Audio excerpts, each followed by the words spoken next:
Welcome back everyone to another episode on the Arcane Voyage.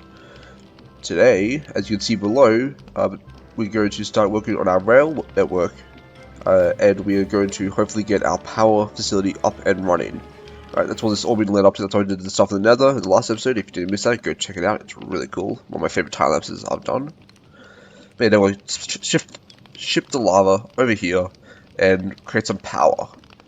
So if I just free cam it for a second. Oh, there we go. You can see that I've put up, between episodes, I've put up some supports for our suspended monorail. As that's going around, there's a loop that over there is where the nether portal is, so trains will come in and out of there, loop around, and here is where I planned for our powerhouse to be. So we have our bypass, but this is where the train will pull in, dump the lava, and the lava will be put into. I plan for 4 engines here. So 4 tanks, each with 9 engines each engine creating 16,000 stress units. So a lot. Although right now we only have the resources for 1, so I'm just going to build 1 of them. Now to turn that spinning power into electricity, to make it easy to transport to other places, we're going to use the mod Create Add-ons. They've got what's called an alternator, which lets us turn rotational energy into power, and then you can turn power back into rotational energy using a motor, which is a bit more expensive. To actually transport power, use connectors. Large connectors transport more power, and use spools of wire to connect between them. Now to make alternators is pretty straightforward. We need capacitors, which is just zinc and copper sheets, which makes sense if you know how batteries work, capacitors work. So let's give the engine a bit of something. And let's make ourselves some alternators.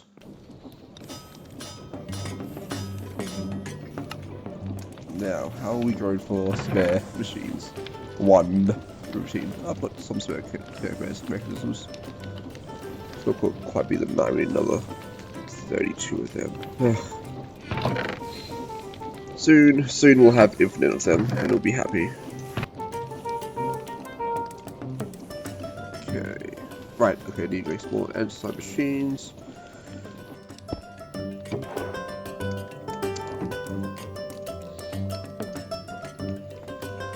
Decide should be a process, thank you.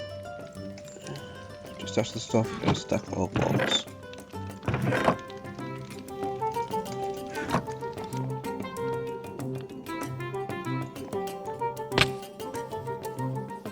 While I'm going down here to grab some slabs, I might as well show off. I've improved it down here a bit. So I've implemented a little jumping man. As you saw last episode, thanks to the suggestion in the comments, I've now got a jumping man who will automatically squeeze any excess logs at a fast rate, which is then be pumped up into all these dry basins, so it should be able to keep up with the rate. And that goes over across to a mechanical saw, goes into here, so we have mineral for days. Now I should have, yep, okay, awesome. I will quickly touch on what I've actually been doing down here, as far as this redstone, is that I've got it so that once we're full of mineral shards, it will stop jumping the man, and then if we're full of both, we'll start jumping the man, so this part here will back up. So if this backs up, it means we've got all the mineral we want, and if this backs up, it means we've got all the logs that we want for all the wood. If both of them back up, which I could tell by these stockpile switches, then down the basement here, I've just got an AND gate. So it's taking in both those signals, so it's the blue, AND gate, and then out to this orange, which is the mineral input, or mineral output, which is over here, in the clutch. So the clutch turns off, and so this stays back here. I think I mentioned it before, but with the double gantry system, to turn it off, you don't want to turn off both of them, because otherwise you'll stop in the middle and break some stuff. Instead, you want to turn off just one gantry so it stays back here. So it's just the one that's pushing back that's left on. It won't push forwards again. That way, this is back here in reserve until we actually need it. This stage here probably should power off all this stuff. That's a task for another time. Meantime, yeah, we got unlimited shards, and unlimited logs. Awesome. Back to making some alternators.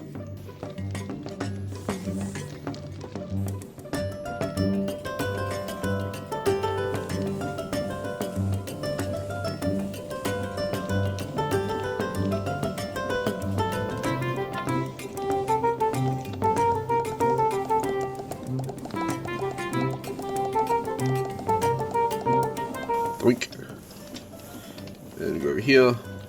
Put ourselves our alternators. Cool. Let's put the spares away. Right. That's done.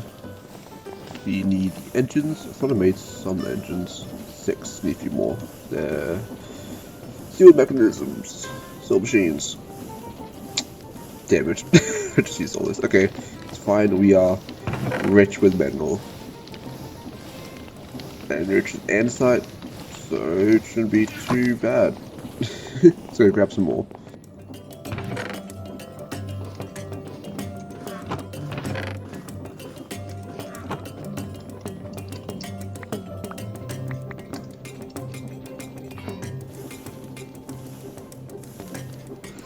Casing, encase the copper. Encase it with copper. Get the copper. Need to case it. Too easy. Yoink.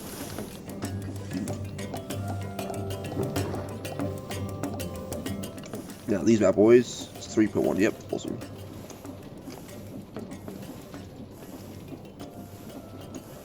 Oh no, it's in the choppy one.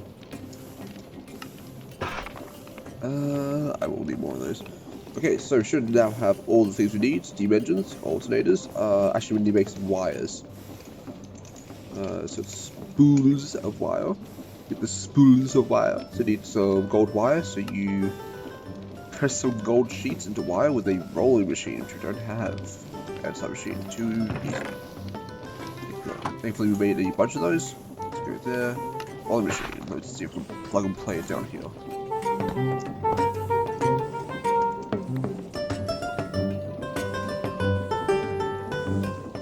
That's doing something.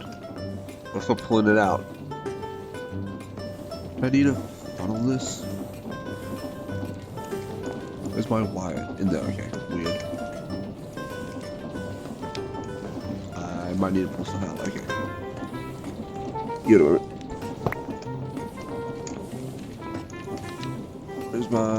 Where'd my gold plates go? Did they fall through everything? Probably. Or are they in there? Ooh, there it is. Never mind, it was doing its work. It was working. We know it. Yeah, there we go. Now we need spools, which is easy enough. Iron cheese, iron nuggets. Oink. That's right, we poured out shit of iron before. I didn't mean to use all that. Whoops. Well, that's 2025. Got those spools. Sure.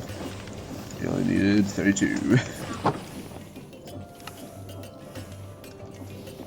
Right, we got our blazers, our connectors, our spools, our engines, and our alternators. It's about everything major we need. So let's get building.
welcome back, everyone. How's that time lapse? Hopefully I did a good job of the edit. I don't know how it's turned out. Hopefully did it all corrupt. My camera cord was looking a bit dodgy. But welcome to the Powerhouse. Yes, I said I was only going to do one of these, but I realized I've got plenty of andesite. I can make all the machines, and so I decided to just do all of them. So these are just a bunch of brass mechanisms, easy enough to do. They come Watch 3. Blaze burners are nice and cheap. Up to there we've got a bunch of alternators. And it's all pretty straightforward. The most expensive thing out of all this, honestly, is all of the boilers. Thank God we got, infinite wood over there, because every single tank requires a barrel. It's a lot, and also a lot of copper, but copper is so easy to find. Alright, okay, sorry about that. Realized I missed something. So, I want to run through what's happening here. Basically, well, it's free cam and cheaty cam this. Actually, no, I can fly over. Basically, back here, we got two big old windmills, two max size ones. So both spin out 8,000, because it had something to kickstart it. Big old, note for anyone making engines. Don't power your water with the steam engine. That's a horrible way to do it. Otherwise you have to jumpstart it somehow every time. Better off just create two windmills, and this will power everything else. So yeah, windmills here. They run over, and they power some water pumps, which pump in from outside. And they also power some lava pumps to pump from this big tank here. Lava gets pumped over into these blaze burners with straws on them. So one of these bad boys from Create Crafts Editions. It's very easy to make. Just using a bit of paper and the roller that we made before. And get some straws. And that lets them intake fluids. So you see under here, I've got fluid coming in from there. So lava gets pumped in straight into those, water gets pumped into the boiler, creates steam, and up here we have the steam engines themselves. So these turn on, and when these turn on, create kinetic energy, which I'm then ramping up the speed using the rotation speed controller, which is also one of the most expensive things here. And then using that power, I power up these alternators. And the steam engines create 16,000 stress units, and the alternators at max speed use 16,000 stress units to make 480 FE per tick, so 4 G per tick. So it's actually a one-to-one between steam engines and alternators. Then from there, up the chimney, we have the alternators all plugged in with large connectors into an accumulator. The connectors can only take up to 4 wires, 4 connections, so if it's split up between the 3 of them, they go to the accumulator here, and then from the accumulator, I wire it out along here. One little thing to note is that on these, I've hooked up these lovely threshold switches. The threshold switch lets me detect when the accumulator is full and turn off the lava and the water, because this stuff is laggy, especially when the steam engines are running. You might notice that I've had to turn off my precious shaders. Yeah, sadly it's getting too much. We're getting to that point, especially when this is overrunning. There's so many effects and moving stuff. But you probably noticed that's a lot of lava. That's 1,500 buckets of lava in this big old tank here. Did you pipe that all by hand? No, I did not. We go up here. We find I've got our very first station. And if you've been paying attention to the audio, here is the train going into station. Oh, my head's in the way. Remember the hero shot? Indeed, I've got the train up and running. Here is our fancy little arcane suspended monorail. How's that? It off it goes to the nether. So currently, it's pumping all the lava over. I should go over to the nether and check out the other side. It's pretty straightforward. So tracked up some more pumps to pump everything over. I'll show you the train schedule. Let me just go find that train. Whoop, whoop, whoop. Trying to catch the train here. I really need a better platform, but hey. Okay, so the schedule's nice and simple. Actually, I want to alter it so that it's when fluid cargo is less than 1 bucket. Okay, So the train schedule, I've set to 25% speed because these trains go really fast and looks awful. In like this small little enclosed area, it just bolts around the corners, looks really weird. So slow it down. Goes to the cathedral, it waits till cargo is idle, i.e. It's filled up. And then it comes to here, it waits till it's empty, so that's one bucket. So if we go and check out the cathedral, we give that to my conductor here. You can see I've got my controls here, then a blaze burner behind it. You can also use a mob in a seat, but either way, it works as a conductor. Oh, this isn't actually going to go because of my schedule I just gave him. So yeah, basically a wait here until it's empty, but because we're not using lava, it's not going to be empty. Let's just skip and go. Let's head back to the cathedral. Whee! Now we're going on a little trip around our rail network. I did between episodes. I also built this train between episodes before I did all that. There's some good ops for the bloody dirt pill. I need to get rid of that. The place is looking good from here, even without shaders. Oh, my beloved shaders. Into the nether. Hopefully this doesn't glitch out. Ooh. Be good. I need to finish off suspending. I mean, there's a lot of work that needs to be done in the nether. But here we are. See, it pulls up. We've got 3 portable fluid interfaces which pop into each separate carriage. The way trains work is that each carriage has its own inventory. Hopefully later on we'll see how I can exploit that to make some smart trains. Because, you know, like the engine carriage, its inventory is different to the second carriage and so on. But yeah, back here, we can see that I've just got the lava pumping down and across using pumps and grabbing all the power from some extra water wheels I installed there and also below. Also, for those that didn't know, you can actually change the wood texture of a water wheel to any wood in the game. It just uses the planks for the outside and the log bark for the inside. So that's very neat. So I've put this on the hull bark, which is the same stuff we used as the roof for the Powerhouse. Now I need to catch the train again. I really need... This place is very accessible, but also it's the nether, so, you know, what are you gonna do? Oh, I just realized, I'm standing around here waiting for the train. I remembered that I set the train to not come back. Okay, fine, we'll be chumpos and walk. If I used normal rails, I could have used a rail cart, which would have been fun, but... monorails are so cool, especially suspended ones. They're very magic and techy and abundant. It's so much harder to set up, but they look cool. Back down to Aqueduct. Oh, it looks so much sadder. We shall lament this day as the day we lost our shaders. Because, good lord, this game is such a chunk, my poor thing. Oh, here's my schematic cannon. Right, well, we have power now, so we can get rid of this abomination. And hopefully set up, or make ourselves a motor and set this up proper. Yes, hello there. Rich. Do I say, yep, okay. Bonk.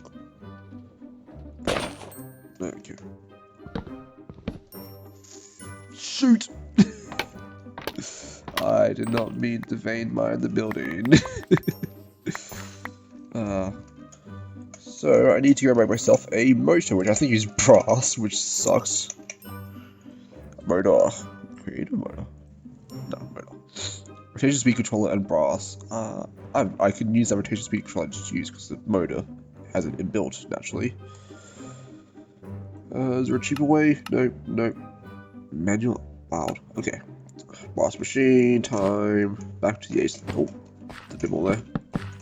Back to the ace thing, and then we can finish our stuff here. Now you'll notice I have myself set up 2 tracks here because I want to create a station. Although I want to create a station on this side because I want it to be a smart station, which we'll get to that later.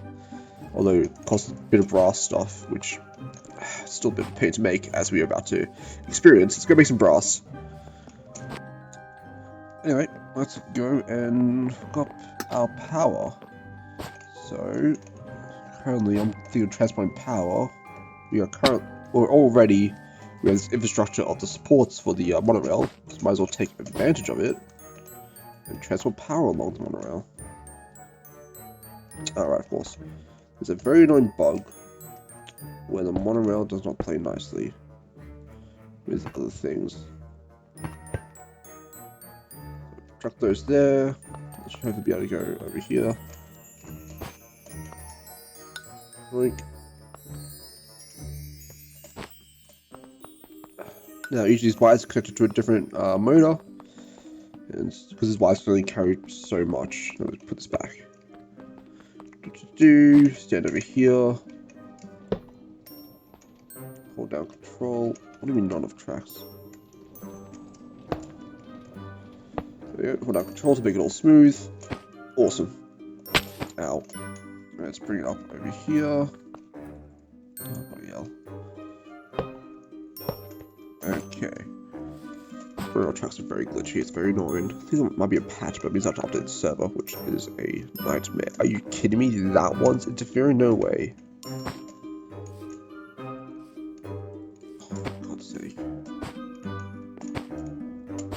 Something very buggy is happening. No, what could possibly be interfering?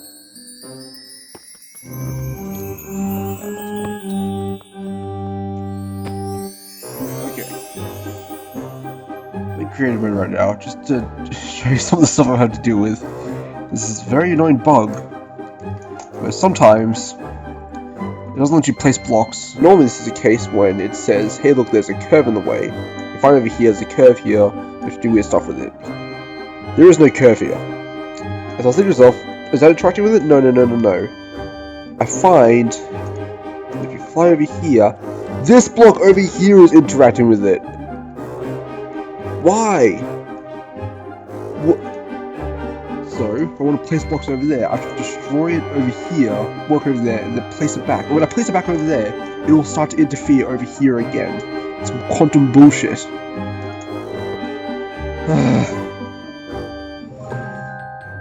See? And now everything over here is completely fine. I spent 20 minutes on that. Sorry. Right. Let's get back to this. Hopefully we can nicely do this. Connect. Okay.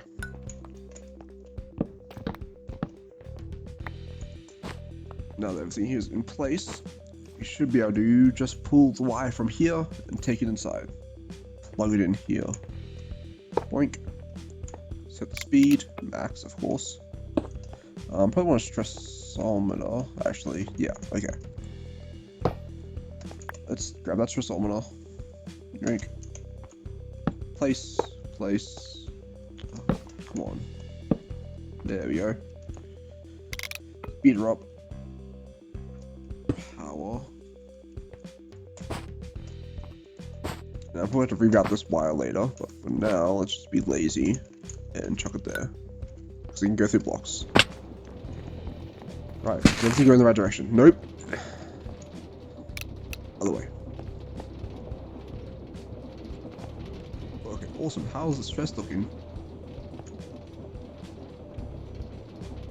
Apparently, we're using none of it. Why don't we have power up here? Because they're powered by the same thing. No, that doesn't make sense. Where's our power?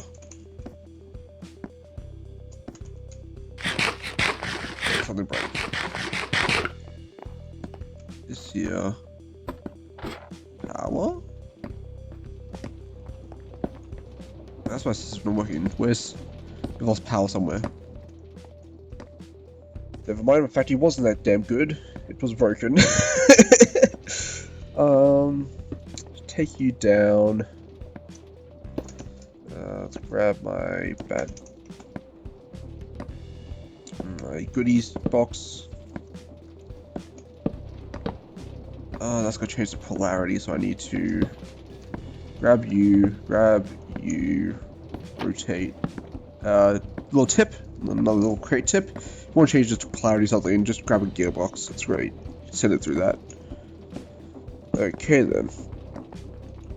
Now, is everything going the right way? Is everything working? That's working. Awesome.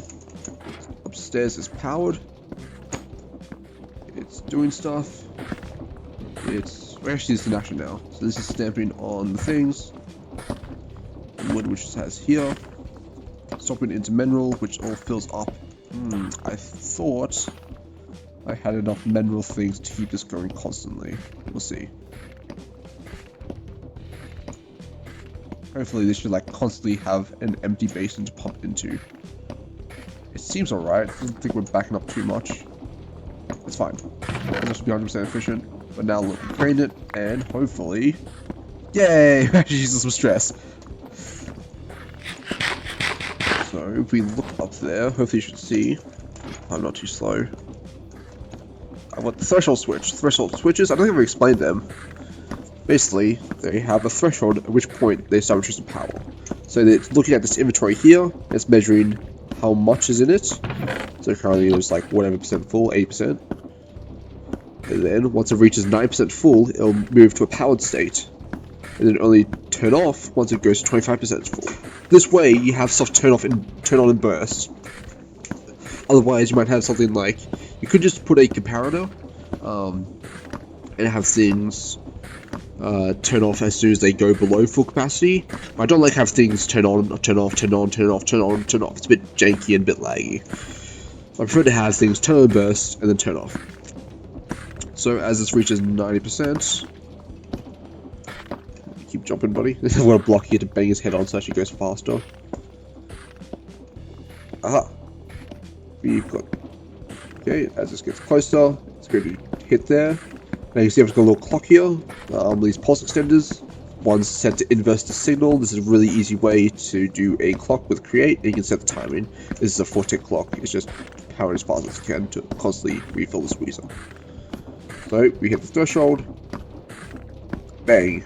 Turns on, locks the clock. Everything here is still pumping. So yeah, I don't have... I thought I had a clutch on this, but apparently I don't. How's this all being powered? That's there.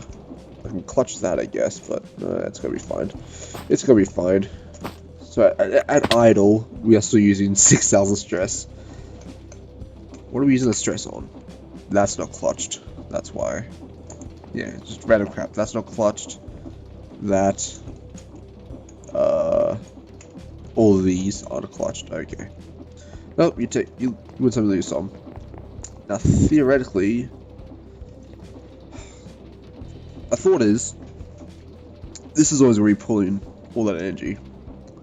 So, do I have a rotation speed? Oh, I don't want to have to use another rotation speed controller, but I don't need all this stress, right? So, do I take half as much energy and I step it up? Yeah, that's a good idea. Okay. So now, I half the speed, using half the power, and again half the stress. Hopefully it should be fine. If not, well, then we can step back up. I need a spool.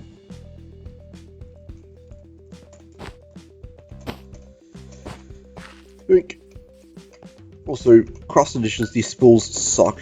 Using spools and have to rewire it. Awful. Awful design. Who decided that? It's like the most of engineering, but worse. Okay. See, that's fine. What do you do? It's rotating the wrong way. That's what's happening. I broke a lot of stuff there. I just broke a lot of stuff, didn't I?